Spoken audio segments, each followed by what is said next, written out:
Kamusta sa lahat? Maligayang pagdating sa aking channel. Bago lumipat sa aking video, huwag kalimutang mag-subscribe sa aking channel, i-like at ibahagi ang aking video. Ang pagnanakaw kay Tugbabuyak Ustan, isa sa mga sikat na artista ng Turkey, ay naganap sa bahay ni Tugbabuyak Ustan, na iniwan ang mga tagahanga ng sikat na aktres sa yusak. Ang mga detalye ay sabik na hinihintay mula noong unang lumitaw ang insidente. Naganap ang insidente sa marangyang tirahan ng Tugbabuyak Ustan sa Sanggol. Napansin ng sikat na aktor, na nasa bahay sa umaga, na nawawala ang mga mahahalagang gamit sa kanyang bahay at ipinagbigay alam sa pulisya.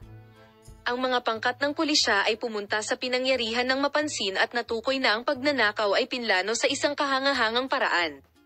Ayon sa ulat ng pulisya, nangyari ang pagnanakaw sa gabi. Maaaring nakapasok ang magnanakaw o mga magnanakaw sa bahay ni Tugbabuyak Ustan sa pamamagitan ng pag-bypass sa pribadong sistema ng seguridad. Bagamat hindi pa malinaw ang mga detalye, sinabing sinuri ang mga security camera at inilunsad ang isang malawakang pagsisiyasat upang maliwanagan ang insidente.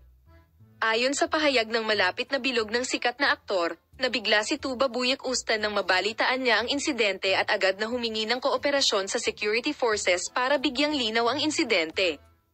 Bilang karagdagan, ang mga alahas, mga gawa ng sining at mga elektronikong kagamitan ay kabilang sa mga mahahalagang bagay na ninakaw mula sa tahanan ng aktor, at ang mga epekto ng insidente ay mabilis na kumalat sa mundo ng magazine. Habang ang mga tagahanga ni Tugbabuyak Ustan ay nagpadala ng mga mensahe ng suporta sa sikat na aktres, ang mga puwersang panseguridad at mga detective ay kumilos din upang malutas ang insidente. Kasunod ng insidente, ang abogado ni Tugbabuyak Ustan ay gumawa ng pahayag at sinabi na ang kanyang kliyente ay labis na nalungkot sa pangyayaring ito at na sila ay nakikipagtulungan sa mga awtoridad.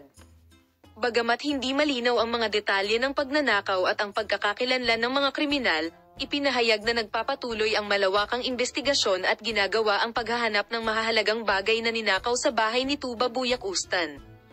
Ang pagbuo ng kaganapan ay malapit na nauugnay sa mundo ng magazine at sa publiko. Salamat sa lahat sa panonood ng aking video.